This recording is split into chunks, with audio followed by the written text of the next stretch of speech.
वळूयात पुढच्या बातमीकडे। नगरसेविका राजुल पाटील या ठाकरेंच्या शिवसेनेच्या पक्षापासून अलिप्त असल्याचं दिसतंय। कारण आदित्य ठाकरेंनी बोलवलेल्या नगरसेवकांच्या बैठकीत राजुल पाटील गैरहजर होत्या।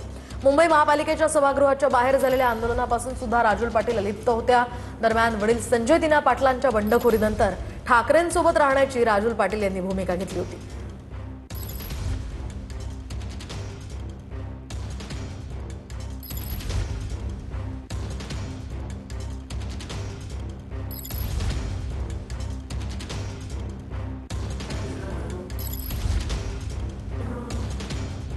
तर आपण पाहतोय वडिलांच्या बंडखोरीनंतर ठाकरेंसोबत राहण्याची राजुल पाटील यांनी भूमिका घेतलेली होती। मात्र आता आंदोलनामध्ये आणि बैठकीमध्ये सुद्धा त्या अलिप्त असल्याचं दिसतंय।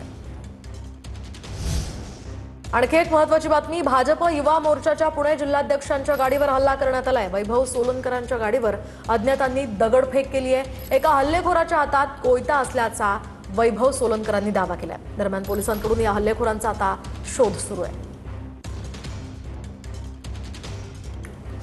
आणि आता बातमी एकनाथ खडसेंची आहे।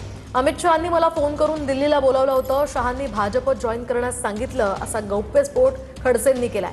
भाजप प्रवेशात मला इंटरेस्ट नाहीये, मी पवारांसोबतच राहणार असल्याचंही खडसेंनी स्पष्ट केलंय।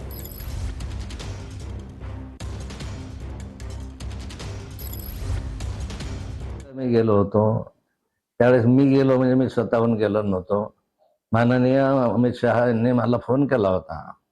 मला त्यांनी दिल्लीला बोलवून घेतलं होतं। त्यावेळेस मला माहिती नव्हतं काय काम आहे आणि गेल्यानंतर त्यांनी मला सांगितलं होतं की भाजप जॉईन करू आणि नड्डाजीकडे पाठवलं। नड्डाजींनी काय जेव्हा त्या सगळ्यांना माहिती आहे। त्यानंतरच्या कालखंडामध्ये गिरीश महाजन म्हणतात मी विरोध केला नव्हता। त्यांनी विरोध केला नसेल पण वरच्याने जे मला सांगितलं त्या कालखंडामध्ये ते म्हणाले आपको अगर प्रवेश देंगे तो भाजप के लोकल लोग आपसे पार्टी बोल रही की हम काम नहीं करेंगे। मला भाजप प्रवेशामध्ये आता इंटरेस्ट राहिलेला नाही। मी शरद पवार साहेबांबरोबर आहे आणि शरद पवार साहेबांबरोबर राहील।